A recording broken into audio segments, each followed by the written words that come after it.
함께 우리 신앙을 고백하시겠습니다. 나는 전능하신 아버지 하나님, 천지의 창조주를 믿습니다.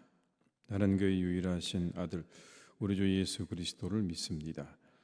그는 성령으로 잉태되어 동정녀 마리아에게서 나시고 본디오 빌라도에게 고난을 받아 십자가에 못 박혀 죽으시고 장사된 지 사흘 만에 죽은 자 가운데서 다시 살아나셨으며 하늘에 오르시어 전능하신 아버지 하나님 우편에 앉아 계시다가 거기로부터 살아있는 자와 죽은 자를 심판하러 오십니다.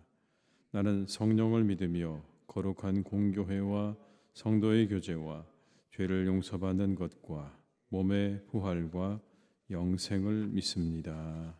아멘.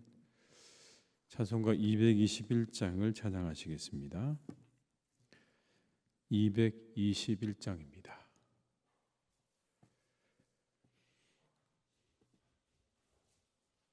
찬송가 221장을 함께 찬양하시겠습니다.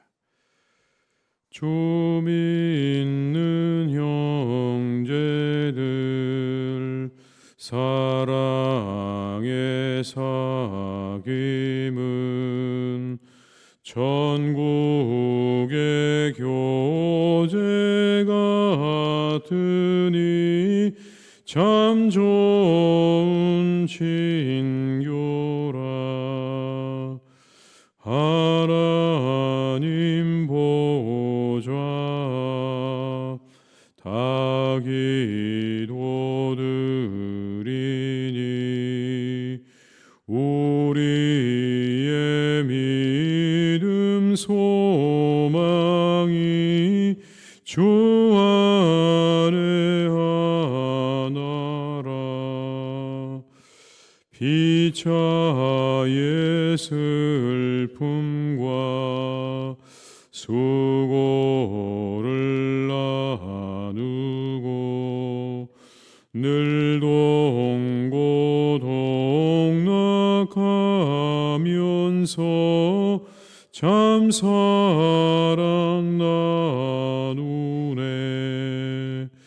또 이별할 때에 맘 비록 슬퍼도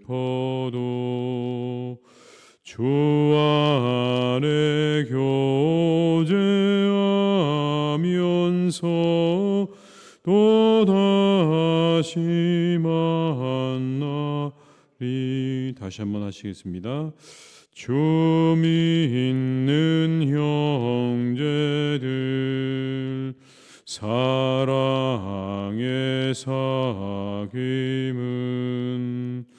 천국의 교제 같으니 참 좋은 친교라. 하나님 보좌 다 기도드리니 우리의 믿음 소망이 주 안에 하나라. 자의 슬픔과 수고를 나누고 늘 동고동락하면서 참 사랑 나누네. 또 이별할 때에 맘 비록 슬퍼도 주 안에 교제하면서 또다시 만나리.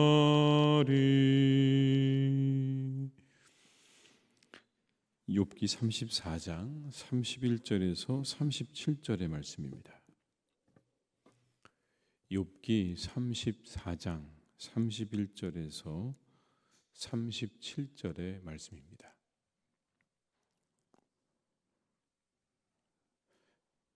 말씀을 함께 봉독하시겠습니다. 그대가 하나님께 아뢰기를 내가 죄를 지었사오니 다시는 범죄하지 아니하겠나이다. 내가 깨닫지 못하는 것을 내게 가르치소서. 내가 악을 행하였으나 다시는 아니하겠나이다 하였는가. 하나님께서 그대가 거절한다고 하여 그대의 뜻대로 속전을 치르시겠느냐. 그러면 그대가 스스로 택할 것이요 내가 할 것이 아니니 그대는 아는 대로 말하라. 슬기로운 자와 내 말을 듣는 지혜 있는 사람은 반드시 내게 말하기를 욥이 무식하게 말하니 그의 말이 지혜롭지 못하도다 하리라. 나는 욥이 끝까지 시험 받기를 원하노니 이는 그 대답이 악인과 같음이라.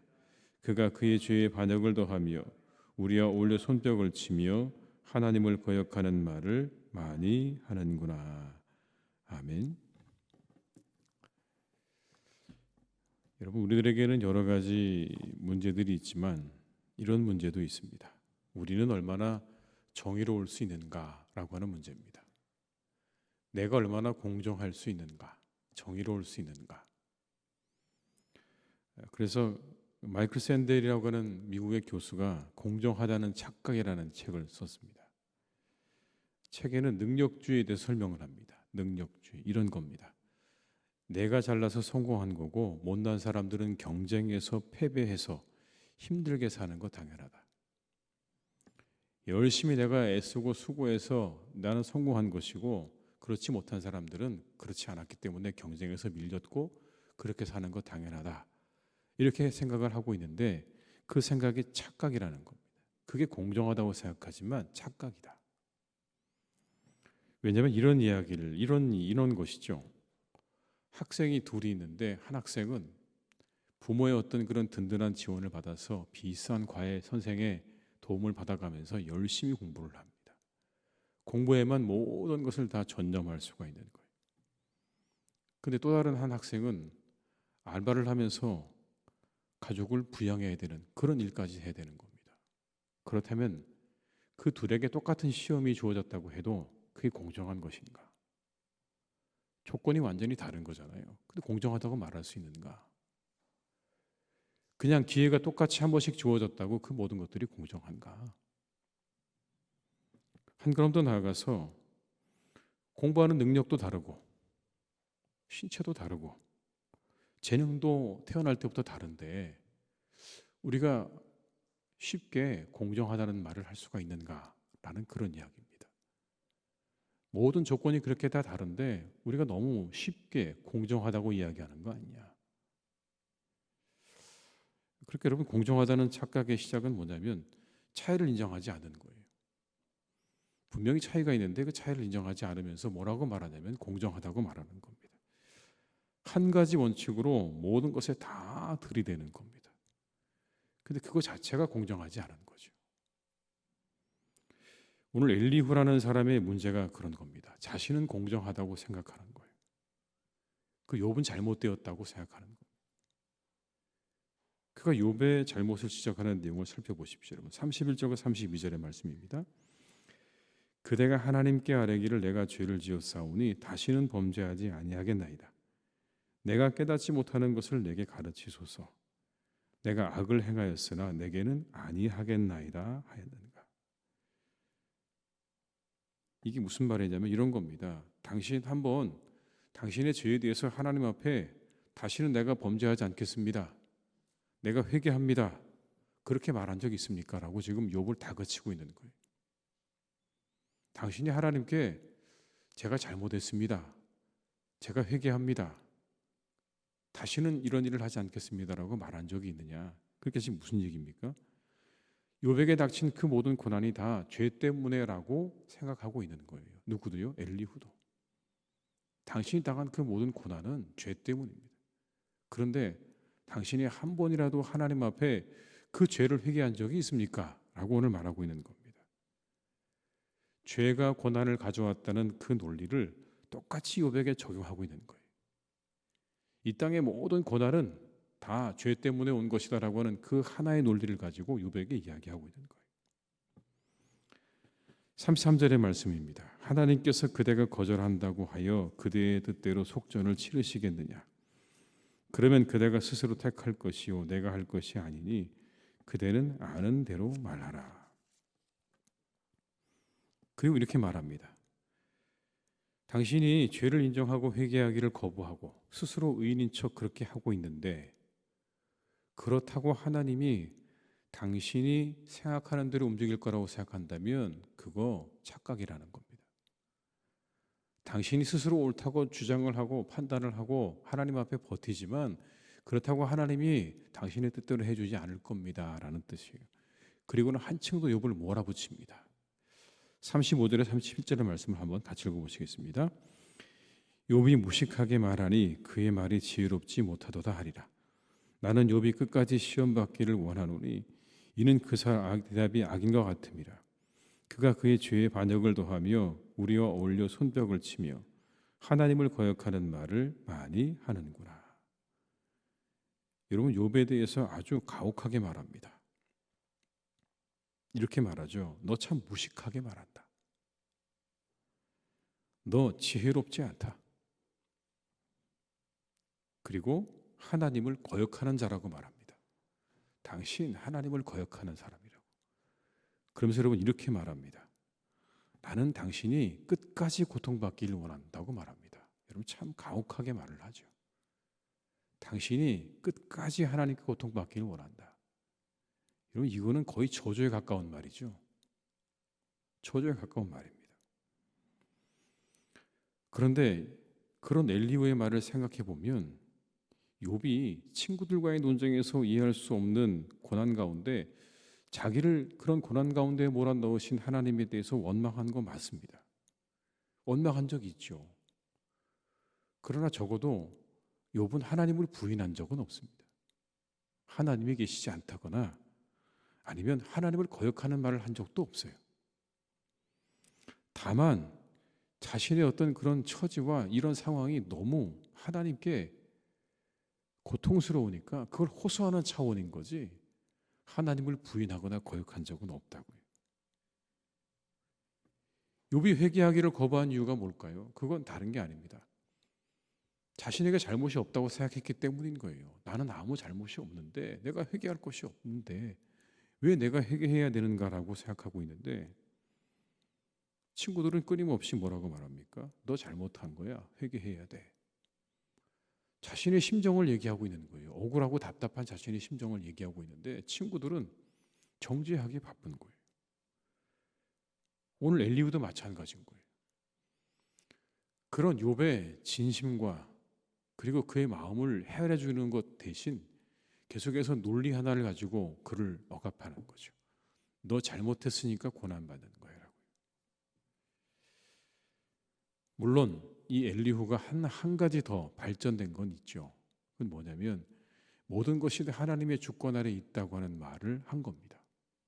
그게 조금 더 발전된 건 맞아요. 그러나 그렇다고 거기서 벗어나진 않았어요. 여러분 29절의 말씀을 한번 같이 읽어보시겠습니다. 주께서 침묵하신다고 누가 그를 정죄하며 그가 얼굴을 가리신다면 누가 그를 배울 수 있으랴. 그는 민족에게나 인류에게나 동일하시니. 하나님이 침묵하신다고 누가 감히 하나님을 비난할 수 있겠는가? 하나님이 숨으신다고 누가 그분을 비판할 수 있겠는가? 이건 여러분 조금 엘리후가 새 친구보다 발전된 부분입니다. 그런데 그가 말하는 이야기를 잘 보게 되면 모순이 있는 거예요. 분명히 하나님의 주권을 이야기하고 있죠. 근데 엘리후의 문제가 뭡니까? 그렇게 하나님의 주권을 인정하면서 말하면서 결론적으로는 하나님을 자신의 논리 안에 가두고 있는 겁니다. 하나님을 자신의 논리 안에 가두고 있는 거예요. 권선징악이라고 하는 그 논리 안에 하나님을 가두고는 욥을 몰아붙이고 있는 거예요. 권선징악. 물론 여러분 그게 우리의 사회 가운데 우리 세상 가운데 통용되는 하나의 중요한 원칙이긴 하죠. 그러나 반드시는 아닌 겁니다. 반드시는 아니죠. 우리가 우리의 삶을 바라볼 때 그게 반드시 이루어집니까? 여러분 꼭 그렇지는 않습니다. 사람들은 자신의 틀 안에 모든 걸 끼워 맞추려는 경향이 있습니다. 그래서 모든 것의 결과를 예측하고 예단합니다. 그리고 그걸 굳혀가려고 하죠. 오늘 엘리후가 보여주는 모습도 그래요. 하나님을 자신의 생각의 틀 안에 가두고 욥을 판단하고 정죄합니다. 성경이 우리에게 주시는 오늘의 메시지가 뭘까요? 그런 것들을 주의하라는 거예요. 모든 것들을 내 틀 안에 가두고 그 틀 안에서 생각하고 그것만이 옳은 것이라고 주장하는 거 멈추라는 겁니다. 엘리후처럼, 욥의 세 친구처럼 자신들이 가지고 있는 알량한 그 논리를 가지고 거기다 하나님을 다 집어넣고 다른 사람들을 정죄하기 시작하는 그 모든 것들에 대해서 오늘 멈추라고 말씀하시는 거예요. 다만 또 다른 가능성들을 열어두라는 말씀입니다. 우리들과 다른 사람들의 대화가 끊어지는 이유가 뭘까요? 늘 내 틀 안에서 생각하고 말하기 때문 아닐까요? 조금 더 다른 가능성들을 열어두고 대화할 수는 없는 것입니까? 욥을 보십시오. 엘리후의 말에 어떤 답도 하고 있지 않아요. 성경을 보게 되면 이 엘리후의 말에 욥이요 이제 아무 말도 하지 않습니다. 입을 닫아버렸어요.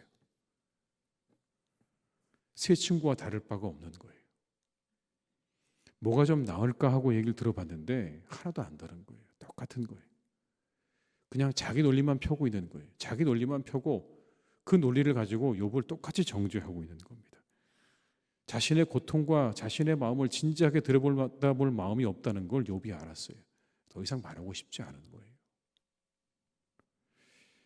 나만이 옳고 공정하다는 착각을 버리고 다른 가능성들에 대해서 늘 마음을 열어둘 줄 알아야, 그래야 우리가 누군가와 소통하는 일이 가능하게 될 줄로 믿습니다. 누군가를 무작정 비판하고 정죄하는 죄로부터 우리들을 지켜줄 겁니다. 그게 오늘도 조금 더 우리들의 마음을 열고 다른 이들을 향해 나아가시는 그런 하루가 되시기를 주님의 이름으로 축복합니다. 우리 마음을 조금 더 여시고 나만이 옳다고 하는 그 공정하다는 착각을 버리고 다른 가능성도 있을 수 있지라고 하는 그러한 생각, 그리고 누군가를 향해서 판단하고 정죄하기 전에 그 사람의 마음부터 좀 헤아려주지 않은 그런 우리들이 되어야 하지 않겠습니까? 욥의 세 친구와 엘리후의 문제가 뭡니까? 그 사람의 마음이 중요하지 않아요. 얼마나 고통스러운지 얼마나 아픈지 중요하지 않고 그냥 끊임없이 그를 향해서 정죄만 합니다.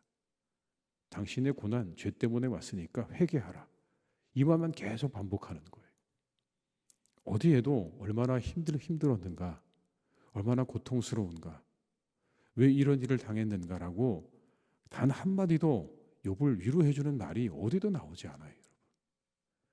여러분, 우리 모두가 먼저 누군가를 위로해주고 그의 마음을 헤아릴 줄 아는 그런 우리가 될 수 있기를 바라고, 나만이 공정하다는 착각을 버리고 좀 더 다른 가능성들을 열어두고 생각할 수 있는, 그렇게 말할 수 있는 우리 모두가 되시기를 주님의 이름으로 축복합니다.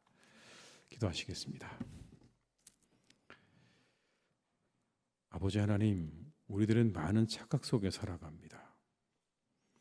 그 중에 하나는 나만이 옳다는 착각입니다. 나만이 공정하고 나만이 옳다는 착각 속에 사람들은 살아갑니다. 그저 자신의 세계 속에 갇혀서 그렇게 살아갑니다. 모든 세상이 다 내가 생각하는 대로 움직이는 것처럼 착각하고 또 그렇게 움직여져야 한다고 생각하고 살아갑니다. 거기에서 벗어나면 하나님 모든 것들을 다 판단하고 정죄하기 시작합니다.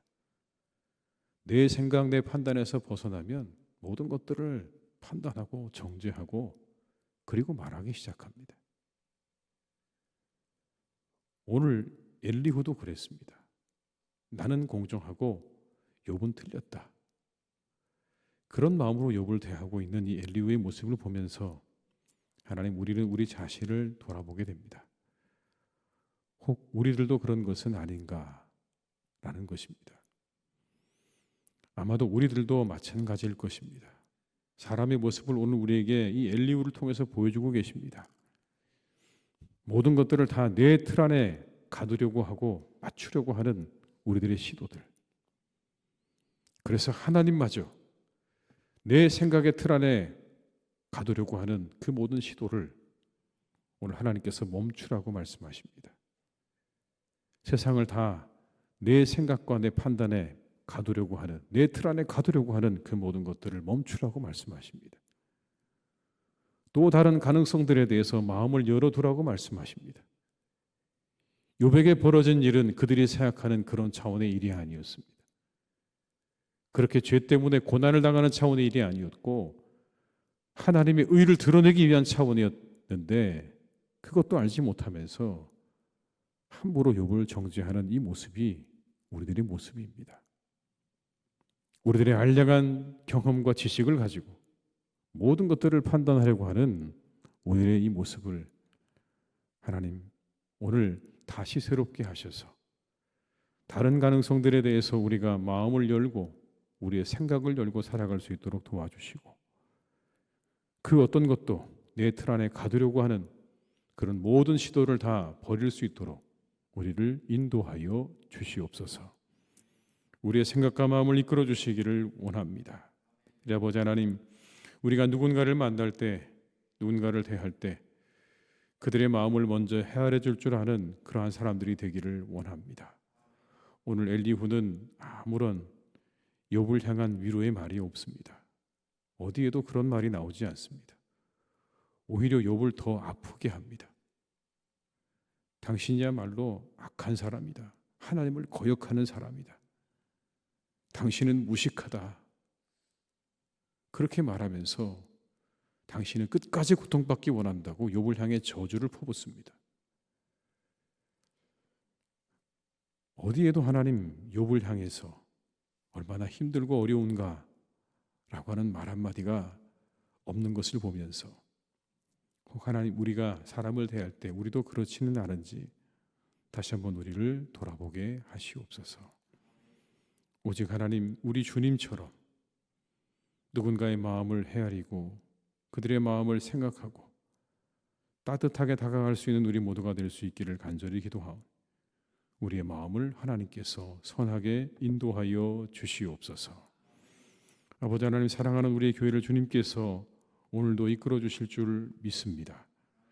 하나님의 교회가 늘 든든하게 서게 하여 주옵시고 말씀 위에 서게 하여 주옵시고 은혜 위에 세워지는 교회가 되게 하여 주시옵소서. 아버지 하나님의 크신 사랑 가운데 세워지는 교회가 되기를 간절히 원합니다. 우리 안에 주님의 풍성한 사랑이 있기를 간절히 간구합니다. 서로를 따뜻하게 대하고 사랑하고 아껴주고 위해주는 그런 우리 교회 되게 하여 주옵시고 우리가 서로를 만날 때 기쁨과 즐거움으로 충만해지는 교회가 되기를 원하오니 주여 우리의 생각한 마음을 선하게 인도하여 주시옵소서.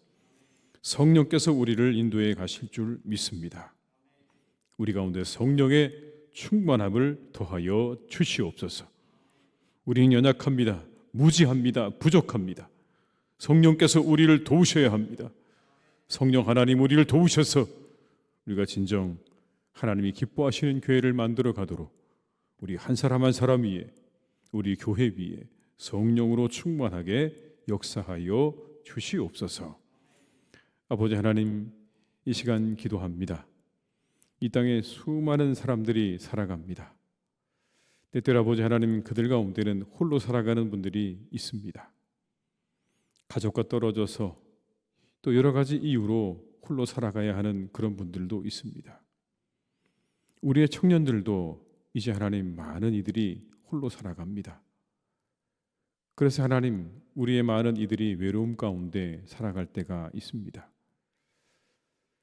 하나님께서 이 시간 함께 하셔서 이 땅에 홀로 살아가는 수많은 이들을 하나님께서 위로해 주시고 그들의 손을 꼭 붙잡아 주셔서 그들이 이 땅에서의 삶이 너무 외롭지 않도록 함께 해주시기를 간절히 원합니다. 그들에게 하나님 교회가 친구가 되게 하시고 교회가 가족이 될 수 있기를 간절히 기도합니다. 주님 도와주셔서 우리가 그와 같은 일을 가지고 그와 같은 비전을 가지고 이 땅의 수많은 이들을 위로하고 격려하고 그들의 가족으로 그들의 형제로 살아갈 수 있도록 하나님의 교회를 축복하시고 이 땅의 모든 이들을 하나님께서 축복하여 주시옵소서. 하나님 우리의 교우들 중에는 아픈 분들도 있습니다. 그들에게 하나님께서 회복의 은혜를 내려주시기를 원합니다.